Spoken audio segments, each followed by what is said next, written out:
L'Afrique est riche en histoire et en héroïnes méconnues. Parmi elles, 3 grandes reines guerrières se démarquent, Amina de Zaria, Dateyala et Abla Pokou. Ces femmes incroyables ont défié les normes sociales de leur époque et ont changé le cours de l'histoire en menant des armées à la bataille et en dirigeant des empires florissants. Ces femmes, au destin incroyable, leur conférant quasiment un statut de mythe, méritent d'être connues non seulement pour le devoir de mémoire, mais parce qu'il est important en ce temps de savoir et de se souvenir de ce que cela signifie que de donner sa vie pour son peuple. Amina de Zaria, qui a vécu au XVIe siècle, était une guerrière et une reine de Zazu, un état de l'actuel Nigeria. Elle est connue pour avoir mené des campagnes militaires victorieuses et pour avoir étendu les frontières de son royaume. Elle a amélioré les systèmes de défense de Zazu, créé des routes et également renforcé les liens commerciaux avec les royaumes voisins. Dateyala, qui a vécu au XIXe siècle, était une reine guerrière du royaume du Wallo, situé dans l'actuel Sénégal. Elle a mené des campagnes militaires contre des colons français pour protéger son royaume et son peuple. Elle est également connue pour avoir organisé une résistance efficace contre l'esclavage des morts et pour avoir aidé à la création de nouveaux villages pour les esclaves enfuis. Abla Pokou, quant à elle, a vécu au XVIIIe siècle et était une reine guerrière de la tribu Ashanti. Elle est connue pour être la fondatrice du peuple baoulé en Côte d'Ivoire, en provenance à l'époque du territoire aujourd'hui connu comme le Ghana. J'ai donc exploré leur vie, leur impact et leur héritage en découvrant comment ces femmes incroyables ont défié les normes sociales et changé le cours de l'histoire. Prépare-toi à être inspiré par leur courage, leur détermination et leur leadership.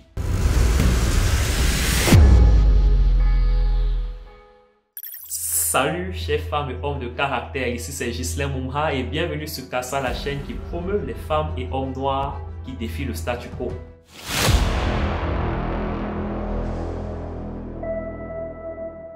Le 5 septembre 2017, de fortes pluies tombent sur la ville de Saint-Louis au nord-ouest du Sénégal, l'ancienne capitale de l'Afrique occidentale française. Cette pluie déboulonne de son piédestal la statue érigée en 1891 de Fader, qui fut gouverneur du Sénégal de 1854 à 1861, puis de 1863 à 1865.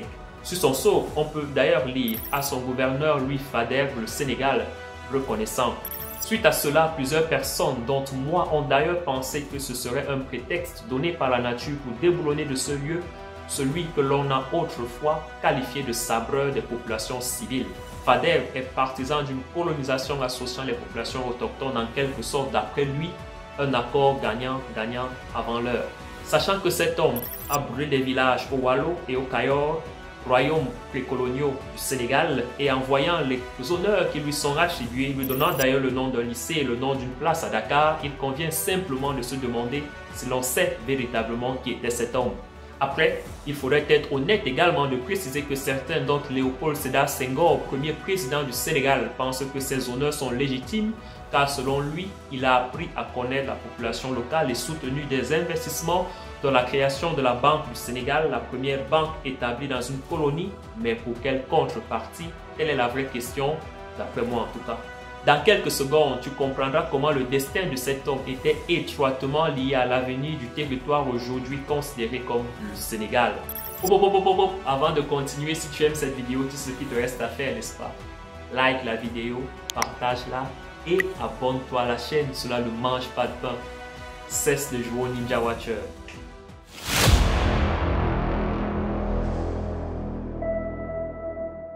Lorsqu'en 1855, les Français arrivent sur la côte sénégalaise dans l'espoir de la coloniser, ils se heurtent à la résistance d'une femme. Postée sur son trône, le visage altier et le corps opulent, elle fume sa longue pipe. Autour d'elle, plus de 500 femmes richement vêtues et une gigantesque armée lui obéissent au doigt et à l'œil. Elle connaît bien ses envahisseurs, sa famille les Tédièques s'est enrichie grâce à leur long règne et aux nombreux échanges avec les comptoirs français, et elle est prête à prendre des armes pour défendre ce qui est à elle. Petit rappel historique, Mbaka Mbeuch, arrière-grand-père de Dateyala, était le premier braque de patrilinéage Mbeuch du royaume Wallo entre la Mauritanie et le Sénégal ancien. Dateyala Mbeuch est la dernière grande linguère du Wallo, royaume au nord-ouest du Sénégal. En langue sérère et wolof, Linguère signifie reine ou princesse. C'est le titre attribué à la reine ou à la sœur du souverain. Il n'était pas rare que l'une d'elles accède au trône. Les Lingers étaient donc préparées à diriger le peuple politiquement et militairement. Elles étaient formées pour gérer le royaume du main de fer ainsi que pour trancher les affaires internes et les problèmes du quotidien. Elles étaient surtout éduquées au métier de la guerre et au maniement des armes. Le courage est donc un trait dont elles héritèrent de génération en génération et Ndaté-Yala a quant à elle hérité du tempérament fier de sa mère, la Linger Fatim Yamar. En mars 1820, le roi avait quitté le palais avec les hauts dignitaires de sa cour pour aller se faire soigner dans une ville voisine. Ayant eu vent de son absence, les morts ennemis de l'État voisin en profitèrent pour attaquer la capitale. Confiant mais vite désabusé, il fit face aux guerrières de Fatim Yamar. Intrépides, celles-ci repoussèrent l'ennemi loin des murs de la cité avec une aisance insolente. Honteux d'avoir été vaincus par des femmes, les morts revinrent en nombre. Après un sanglant combat, les envahisseurs vinrent à bout de l'armée composée majoritairement de femmes. Les dernières survivantes, y compris leur chef, la Linger Fatim Yamar, ont préféré s'immoler par le feu que de subir le déshonneur d'être faites captives. Les filles de la Linger, Jumbut et Ndaté-Yala, âgées à peine d'une dizaine d'années, s'enfuirent de la capitale en se promettant de devenir guerrières à leur tour pour défendre le royaume. À la mort de sa sœur, Ndaté-Yala accède au trône. Elle fait tomber tous ses ennemis et se plaît à défier les Français à qui elle rappelle sans cesse leurs conditions d'étrangers sur ses terres. Ne se fiant pas aux visages amicaux et commerciaux que les hommes blancs laissent paraître, elle écrit continuellement à l'administrateur Faidherbe pour lui faire renoncer à toute envie de conquête. En 1851, elle lui envoie une missive. Le but de cette lettre est de vous faire connaître que l'île de Mboyo m'appartient, dit-elle, depuis mon grand-père jusqu'à moi. Aujourd'hui, il n'y a personne qui puisse dire que ce pays lui appartient. Il est à moi seul. Au moins, cela avait le mérite d'être très clair. Elle continuait en disant: Saint-Louis appartient au gouverneur, le Cayor, au Damel et le Wallo au Bras. Chacun de ces chefs gouverne son pays comme bon lui semble. Ndaté se considère comme la seule souveraine du royaume du Wallo et n'hésite donc pas une seule seconde à livrer des batailles acharnées aux Français qui oseraient défier sa légitimité royale. Elle va jusqu'à piller les environs de Saint-Louis pour narguer Faidherbe et lui rayonner quand il réclame un remboursement des dommages causés. Comment recevoir une compensation pour quelque chose qui ne vous appartient pas, se disait-elle. Le poussant toujours un peu plus à bout, elle fait prévaloir ses droits sur les îles de Mboyo et de Sor, actuelle ville de Saint-Louis, et fait interdire tout commerce avec les Français. Ces derniers n'en peuvent plus de son audace. Faidherbe rassemble alors toutes ses troupes et lance une attaque vers le royaume insoumis qui, cette fois, tombe sous les coups ennemis. Admiratif néanmoins de la bravoure de la Linger Ndaté-Yala, Faidherbe emmène le fils de la reine vaincue afin de le scolariser à l'école des otages de Saint-Louis. Mais Sidia, âgé seulement de 10 ans, a déjà reçu l'éducation bien trempée dans la fierté nationale de sa mère et refuse tout contact avec l'ennemi. Faidherbe le baptise Léon et fait de lui son filleul et l'envoie étudier au lycée impérial d'Alger, espérant que l'éloignement de sa terre natale assoupira son esprit, le rendant ainsi plus docile. En vain, jusqu'à sa mort, le fils de la dernière Linger défia les Français, refusant coûte que coûte de parler la langue des colons et de porter leurs vêtements. À ce jour, Ndaté-Yala Mbutch, la rebelle, reste encore une des figures emblématiques de la résistance coloniale du Sénégal. Avant de continuer, si tu aimes cette vidéo, tout ce qui te reste à faire, n'est-ce pas? Like la vidéo, partage-la et abonne-toi à la chaîne, cela ne mange pas de pain. Cesse de jouer au Ninja Watcher.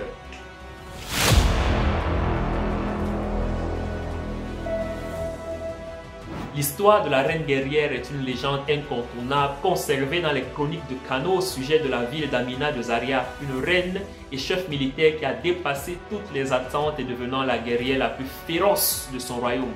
Ses exploits en tant que reine et chef militaire lui ont valu le surnom honorable de reine guerrière et le célèbre sobriquet Yarbakwa Tassanrana, c'est-à-dire Amina fille de Nikatou, précisément femme aussi capable qu'un homme.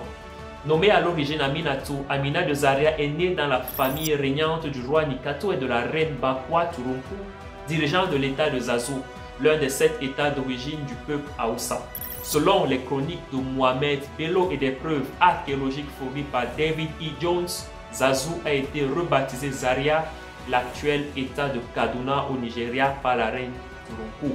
Jeune fille, Amina passait beaucoup de temps avec son grand-père Zazu Noïr, qui l'a initiée aux affaires politiques et militaires du royaume. Au cours de cette période d'entraînement et de préparation intense, Amina a affiné ses compétences militaires grâce à l'opportunité qui lui a été donnée de s'entraîner avec les guerriers de la cavalerie Zaria. Elle a appris à manier différentes armes de l'armurerie de Zaria. En 1566, le roi Nikato est décédé. Cela a conduit au couronnement du jeune frère d'Amina, Karama, comme roi. Sous le règne de Karama, Amina, qui était mature et habile dans l'utilisation des armes, est devenue la chef de l'armée de Zaria.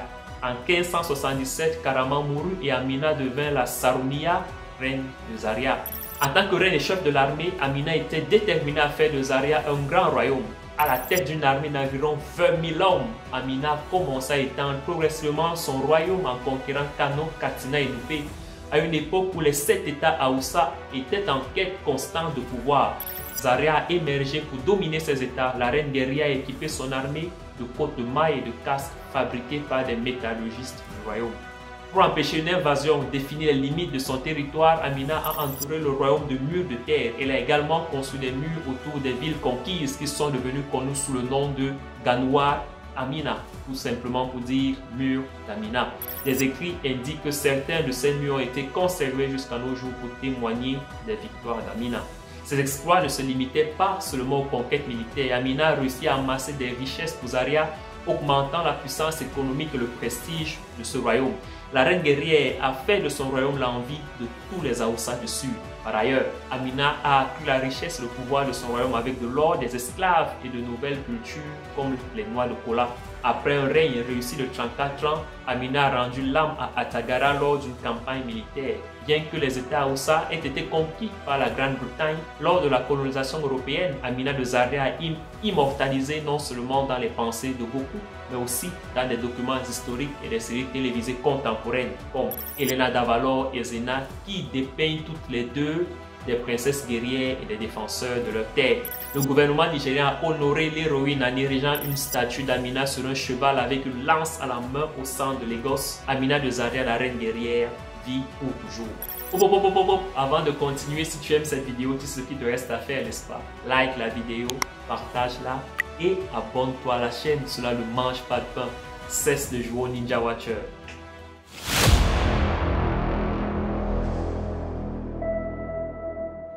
Abla Poku est une reine africaine qui mena le peuple baoulé du Ghana vers la Côte d'Ivoire. Le mot baoulé, par lequel on désigne désormais les descendants du peuple qu'elle conduisait, provient tout simplement de l'épisode du sacrifice de son fils unique. Tout d'abord, il faudrait savoir que la reine Abla a eu beaucoup de difficultés à avoir son premier enfant. Prière après prière, elle ne cessait d'invoquer les dieux et offrir des animaux en sacrifice pour satisfaire son vœu d'avoir un enfant.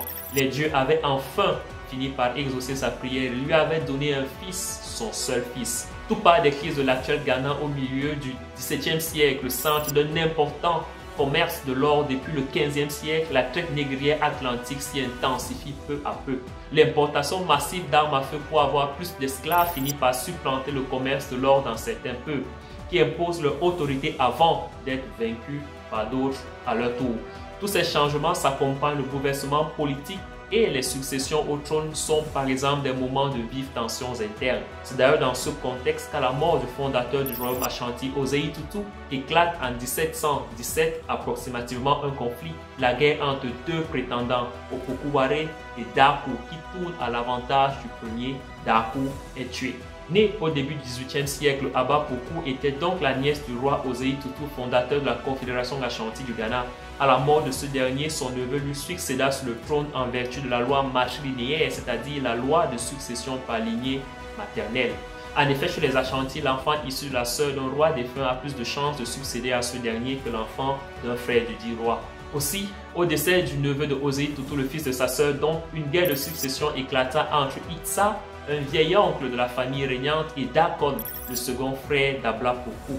Et lors de cette crise dynastique dans le royaume Ashanti, deux prétendants s'affrontent, comme je l'ai dit tantôt. Opokuware l'emporte par les armes. Daku, frère de l'influente princesse Abla Poku, est tué et la peur des représailles décide Abla Poku à quitter le royaume avec tous les fidèles de son frère défunt.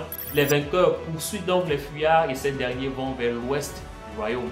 Ils arrivent finalement exténués devant le fleuve mugissant de la Comoé, une frontière naturelle entre le Ghana et leur prochaine terre d'accueil, la Côte d'Ivoire. Mais les pluies de la saison ont gorgé le fleuve, le rendant pratiquement infranchissable. Les poursuivants étant tout proches, il fallait donc faire très vite pour trouver le moyen de gagner l'autre rive. Il y va là de la sécurité, sinon même du salut de la tribu. En désespoir de cause, la reine Ablapoku leva les bras vers le ciel et se tourna vers son devin. Dis-nous ce que demande le génie de ce fleuve pour nous laisser passer. Et le vieil homme lui répondit tristement.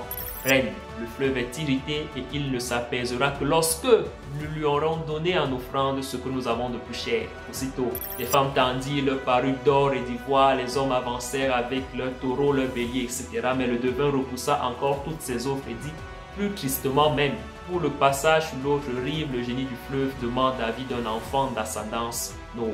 N'y a-t-il pas parmi vous un seul qui accepte de sacrifier son enfant pour la vie de notre peuple? Demanda Ablapoku devant le silence de tous. Le salut ne viendra que d'elle, mais d'un seul enfant. Alors elle s'avança au bord du fleuve, détacha l'enfant qu'elle portait au dos, le couvrit de bijoux et dit solennellement, « Kwaku, mon unique enfant, pardonne-moi, mais j'ai compris qu'il faut que je te sacrifie pour la survie de notre tribu, plus qu'une femme, ou une mère, une reine et avant tout une reine. » Puis, sous le regard douloureux des soldats et des serviteurs et malgré des sanglots déchirants des femmes, Ablapoku éleva son enfant au-dessus d'elle, le contempla une dernière fois et se détourna, le précipita dans les flots grondants. Aucune larme ne jaillit de ses yeux pourtant rougis, aucun tremblement ne secoua son corps pourtant éprouvé. Sitôt après ce geste irréversible de la reine, les eaux troublées de la Comoé se calmèrent, comme par enchantement, et toute la tribu franchit le fleuve sans encombre. L'enfant disparut dans les flots. Baouli, l'enfant est mort, soupira-t-elle, digne dans son malheur de mère. Les versions diffèrent alors quant à la façon dont la tribu de la reine a franchi le fleuve. À ce moment, selon d'anciens généalogistes de la tribu, un immense fromager, situé sur l'autre rive du fleuve, avait courbé son tronc entre les deux berges pour offrir un pont à la reine Poku et son escorte. Pour d'autres conteurs, d'énormes hippopotames s'étaient rangés dos à dos pour servir de passerelle à la reine et toute son escorte. Toujours est-il que juste après le passage de la tribu, le fleuve reprit son bouillonnement d'avant comme si de rien n'était. Le peuple est sauvé, il s'appellera désormais Baoulé en souvenir du sacrifice de l'enfant d'Ablapoku. Telle est la légende de cette reine. Sa récurrence, en tout cas chez les Akans, laisse penser que le mythe est peut-être fondé sur des faits réels, probablement un peu enjolivés. On ne sait pas combien de temps a duré ce voyage, peut-être 4 ou 5 ans, selon certains spécialistes de Koumassi à l'actuel Bouaké, près de 1500 km. Avec l'autorité et l'habileté de la reine, elle réussit à maintenir la cohésion du groupe qui la respecte en retour. Il faut parfois négocier son passage au milieu de populations inconnues. Malgré cela, les émigrés profitent d'un atout. Leur langue, le Twi, appelé Aha en Baoulé, est presque le même que celle de ces émigrés Akans des décennies précédentes. Allant toujours plus à l'ouest des autres, la troupe arrive au bord du Mbandama. Elle y fait une longue halte. C'est une voie vers Grand Lao et le rivage maritime que fréquentent déjà les Européens. Ablapoku le sait-elle? Rien n'est moins sûr. Toutefois, elle y laisse là une partie de ses guerriers sous l'autorité de l'une de ses nièces, Dano Adio, pour couvrir ses arrières, car Ablapoku décide de remonter plus vers le nord, laissant encore d'autres guerriers à la confluence Mbandamandi, et découvre la ligne de contact forêt-savane.